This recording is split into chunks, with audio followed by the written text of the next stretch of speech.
कुर्सी लेके चलना पड़ता। ये जो शक्ति है इससे मनुष्य क्रिएट करता है, सर्जन। और इस सर्जन शक्ति को हम जब बहुत ज्यादा इस्तेमाल करते हैं, जरूरत से ज्यादा, तब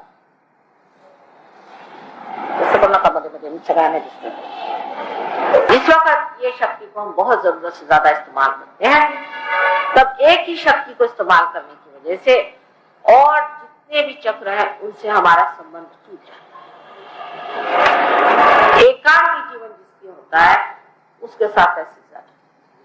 और जब ये संबंध उस संपूर्णता से टूट जाता है, तब हम अपनी तरीके से चलने लगते हैं, ऑन माई ओन।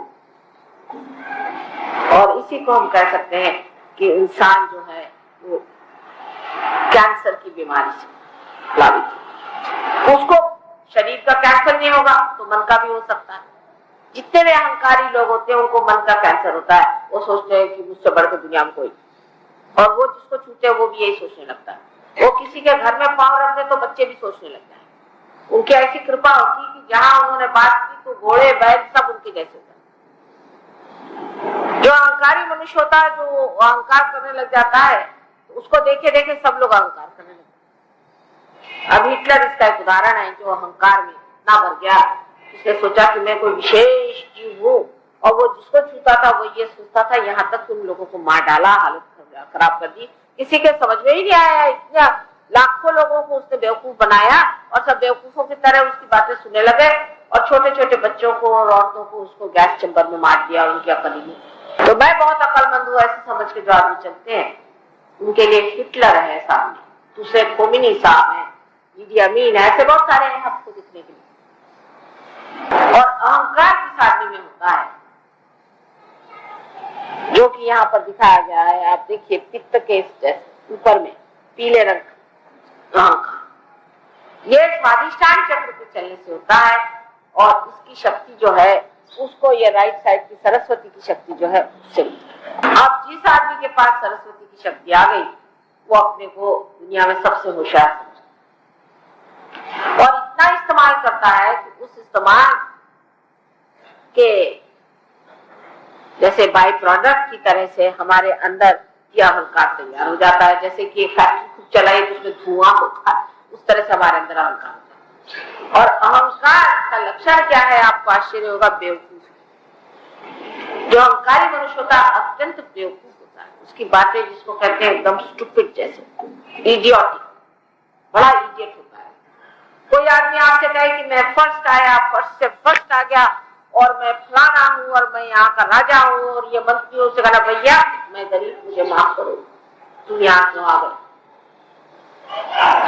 हमारे यहाँ आपने पढ़ा होगा कि नारद जी को एक बार अहंकार हुआ और उन्होंने कितनी बेवकूफी की और माया नगरी में चले गए और वहां बेवकूफ जैसे बंदर बन के और वो दुनिया भर की चीजें करने लगे। ऐसे बेवकूफ लोगों को सब दुनिया हंसती है पीठ पीछे। आप देख लीजिए ऐसे अहंकारी लोगों की पीठ पीछे आप तारीफ सुनिए तो लोग एक बड़ा जोक बना के हंसते कि साहब ये बेवकूफ जो है अहंकारी, ये अपने को समझते तो अफलातून है लेकिन है ये अहंकार। और ये अहंकार जो है मनुष्य को बेवकूफी की ओर ले जाता है और वो बेवकूफ होते जाता है, उसको समझता ही नहीं कि वो बेवकूफ है। अंत में उसका हृदय भी जो है एकदम दब जाता है, उसका हृदय एकदम बंद हो जाता है, क्योंकि अहंकार जो है ये हृदय चक्र ब्रह्मचर्य, यहाँ पे जो ब्रह्मरंध्र है ये हृदय का पीठ, और उसको वो ढक लेता है। और जब अहंकार उसको ढक लेता है तो हमारा हृदय एकदम ऐसा, और जब ऐसा हृदय हो जाता है मनुष्य का तो वो इस कदर दुष्ट प्रकृति का हो जाता है कि आश्चर्य होता है कैसे। अब परदेश में आप जाइए, पता नहीं हमारे हिंदुस्तानी वहां जाके कैसे रहते हैं। मेरा तो वनवास शुरू है लंदन शहर में, कहते हैं कि हर हफ्ते में 2 इंसान मारे जाते हैं, और वो कौन, छोटे बच्चे और मारने वाले उनके माँ बाप। सोचे यहाँ कोई सुन भी सकता है कि बात, ये अहंकारी लोगों ने कार्य, इनका अहंकार है, उनको कोई किसी के प्रति भावना नहीं, न बच्चों के प्रति, न माँ के प्रति, न बाप। इस तरह के अहंकार में जब आदमी टूट जाता है तब उनकी बेवकूफियां प्रतीत होती है उनके काम। अपने आए से एक राजा महाराजा हो गए बड़े बड़े लोग हो गए, लेकिन कितने नम्र। शिवाजी महाराज का किस्सा, ऐसे अपने यहाँ हो गए शिवाजी महाराज जैसे लोग। अब तो ऐसा लगता है कि वो जमाने कुछ और था। उनके अगर रामदास स्वामी आए, उनके गुरु थे, तो उन्होंने आकर के और बात से आवाज लगाई तो शिवाजी गए, उनके पैर छुए, उनके पैर पे अपना सर से ताज उतार के रख दिया। गुरु महाराज कैसी कृपा हुई, कल मैं तो भिक्षा लेने आया।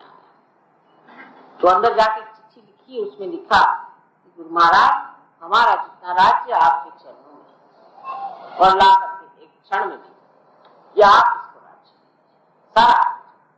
आजकल कोई राजा महाराजा तो संत साधुओं के दरवाजे के बाहर खड़ा कर देगा। कोई कहेगा कि भाई अंदर भी आओ, एक कोई काम कराना चाहिए, आप सरकारी नौकर किसी के पास जाइए तो वो दफ्तर में आपको बिठा के रखेगा प्यून के साथ में घंटों।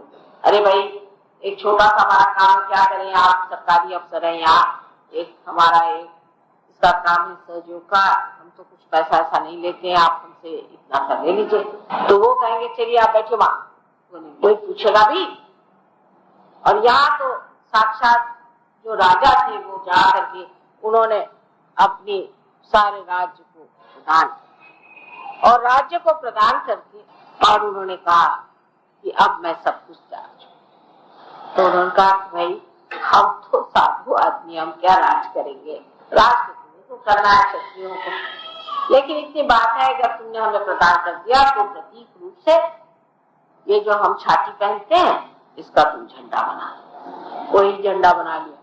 अब मैं देखती हूँ वो झंडा राजकारण में लोग लगा रहे। अरे भाई वो झंडा तो सन्यासियों का लक्ष्य है, उसको गाय को छूते हो आप लोग, छोड़ दो उसको, तो छोड़ो कम से कम। इस प्रकार हम लोग सब चीज का गड़बड़ी है, किसी का दिमाग सही नहीं चलता, और हम लोग जब इस बेवकूफी में बहते जाते हैं, इस अहंकार में, तो ये समझ ही भी नहीं आता कि हम कहाँ बह रहे हैं। लेकिन अब जो देश इसमें बहुत ज्यादा बढ़ गया, और जिन्होंने एटम बम और दुनिया भर के बम बना करके अपने विध्वंस का पूरी व्यवस्था कर रही, वो एकदम जागरूक है, बाप बाप कौन से राक्षस हमने इकट्ठे करे हैं, और ये तो हम खत्म कर देंगे।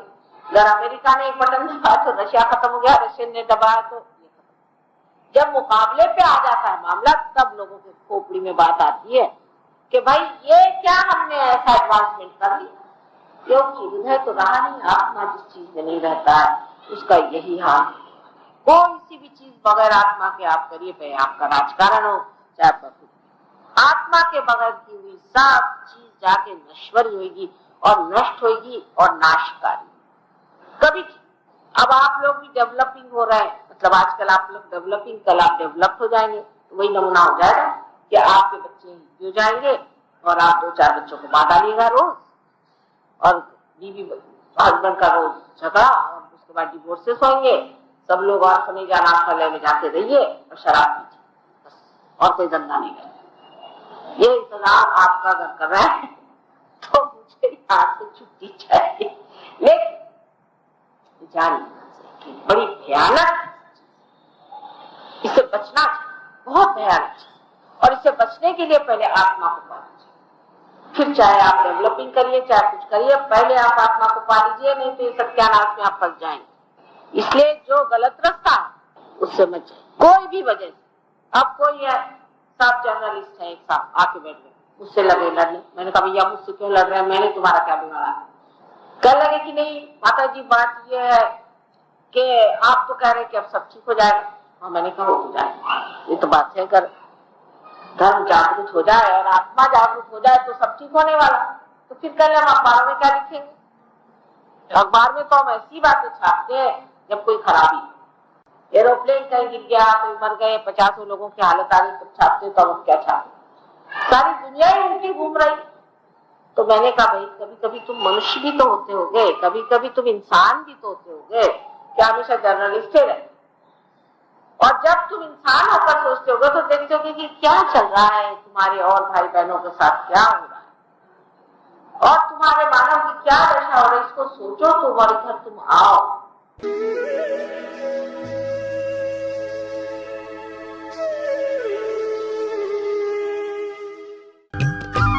सब्सक्राइब कीजिए कुंडलनी जागरण को और प्रेस कीजिए बेल आइकन को, जिससे कि आपको मिल सके हमारी लेटेस्ट वीडियो सबसे पहले।